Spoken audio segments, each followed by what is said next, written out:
long answer, sorry. How long did it take you to write the book? I began, in fact, it's written in the book, June 2010 is when I began. And when I actually left the pen or the pencil, in fact, my computer's keyboard, it was around late fall in 2012. You know, it's a lot of writing. 23 some chapters, and the stories, you know, like they're long stories, and of course you heard me read some of the, you know, like the scenery, how, you know, I end up writing basically poems for the book. I'm not a poet, but I just felt like obligated that I have to write something up, and this man is, you know, riding this carriage and feeling it all the way to the place that he's taken this teacher who's never been there. It's a big unknown, and you know, this man is a loner in a way. He lives by himself. You know, his story is incredible. You'll see him, and a beautiful man in terms of, you know, his mental capabilities, an unusual man. And this woman comes into town, half Armenian, half Azerbaijani, shows up in the same village. All of a sudden, all these conflicts, you know, just blow up in the face of everything. So it's just an epic story of Anatolia. It's historical fiction, but it's really a love story in many ways. And I hope you read it and then you let me know if in fact I was able to touch your heart in any way, or any of the characters did at all. All right? Yes, yes. So, forgive me if I misread your biography, but it looks like you had very much an academic and technical background. Absolutely so. So how did you make the transition from completely technical writing to creative fiction? It's fascinating to me. I studied philosophy and I'm a creative writer, so Yeah. I love hearing about people who are not from that background who write fiction. Yeah, so you know, I had to be held by the hand, I guess. And there was a person, there was, of course, you know, the mother, Tomris was there, but, you know, more importantly was this professor of literature at Bilkent University, where Gizem also studied. I know, on that, just a few, you know, that's back. I didn't know that. But anyway, his name is Talat Halman. He's really a well-known person in Turkey. And I asked him gently. Talat Halman? Yes, yes, yes. Oh my God. Yes, yes.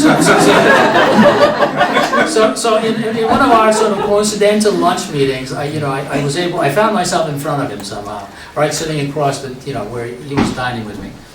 And so I said, you know, my mother, you know, gave me these things. I want to, you know, write this. They said, okay, if you do it, you know, give it to me and I'll comment on it. Okay, so I ended up writing, this was like June of 2010, July, and all the way up to the end of the summer. So I was writing these, you know, basically chapter at a time and passing them on to him. And it was so studious. I mean, like, he would, a professor, great guy, a minister of culture, the first minister of culture of Turkey, he was just deliberately walking to the 5th floor of the computer science department, you know, where my mailbox was. And before I would know it, he was dropping all the corrections with lots of red lines, you know, into my mailbox. So that really stimulated it, made me more interested in you know, like doing this. And then all of a sudden I discovered that I had this. Somehow I had this desire to do it. You know, when people ask me, of course, you know, you are in the right field to do all these great things, but then people who really sort of casually come into this subject, I tell them not to do this.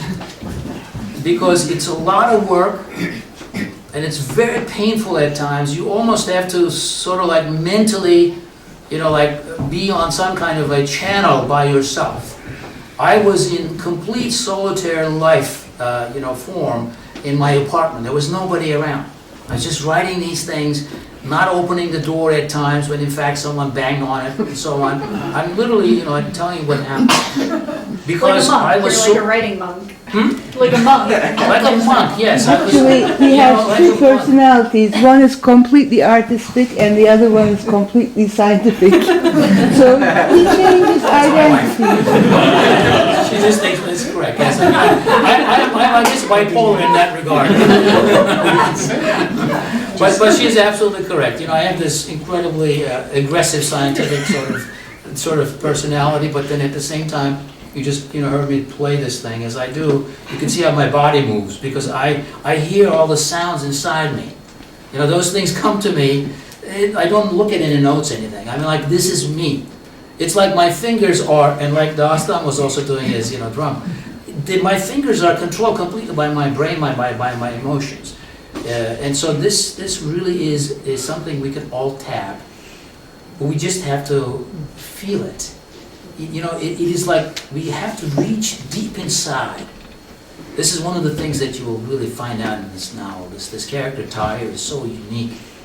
He's all by himself at many places. He's got this gramophone that, his elder brother sort of like, he inherited it from him. And that becomes his savior. The music. There's a lot of music in the novel, by the way. I mean, in the sense that, lots of lyrics from the musical pieces. And he's just completely taken over by this. Music is his thing. So you take, music into novels, and it just becomes something completely different. When you want to write a novel, make sure you put music into it.